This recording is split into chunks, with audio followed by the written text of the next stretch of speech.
পিপিলিকা পিপিলিকা দলবল ছাড়ি একা, কোথা যাও যাও ভাই বলি। শীতের সঞ্চয় চাই, খাদ্য খুঁজিতেছি তাই, ছয় পায়ে পিলি পিলি চলি। আচ্ছা, আমরা মানুষেরা ভাবি আমরাই পরিশ্রম করে খাবার অর্জন করি, কিন্তু আপনারা কি জানেন যে পিঁপড়েরা মানে মানুষের থেকেও বেশি পরিশ্রম করে তবে একটু খাবার জোটাতে পারে।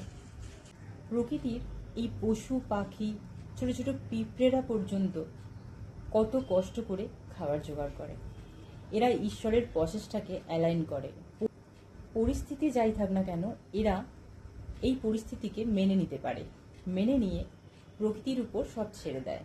ঈশ্বরের উপর ছেড়ে দিয়েই এরা এদের পথটা সরল করে নেয়।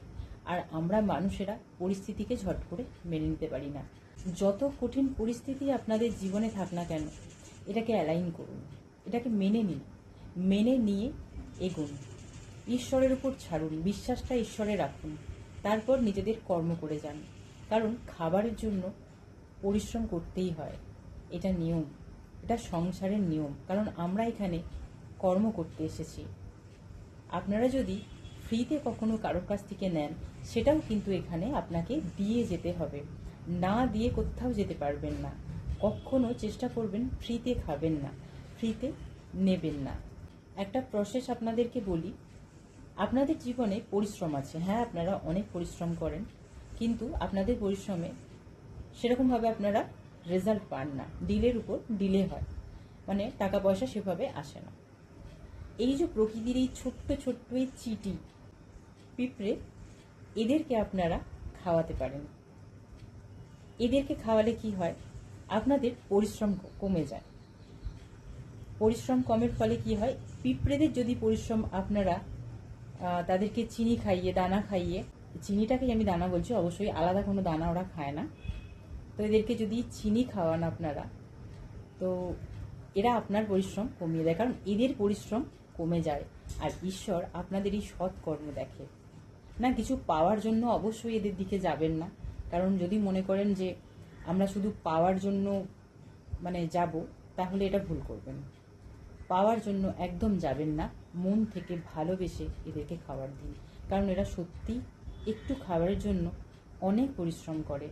এখনকার বেশিরভাগ মানুষেরা পশু পাখিদের তো কেটেই খেয়ে ফেলছে, তাই না? পশু পাখিদের আর কে যত্ন করে, শুধু নিজের পেটটা ভরালেই হয়। বেশিরভাগ মানুষই এখন দস্যুতে পরিণত হয়েছে। আমার রিকোয়েস্ট, আপনারা এদেরকে হত্যা করে খাবেন না, পাপটা আপনাদের উপরেই চলবে। আমি বলবো এদের সাথে থাকুন, এদের পাশে থাকুন। এবার এইসব কর্ম বন্ধ করুন, এদেরকে ভালোবাসুন, আপনারা ভালো থাকতে পারবেন। এরাও প্রকৃতি মায়ের সন্তান, সেই ঈশ্বরীর সন্তানেরা।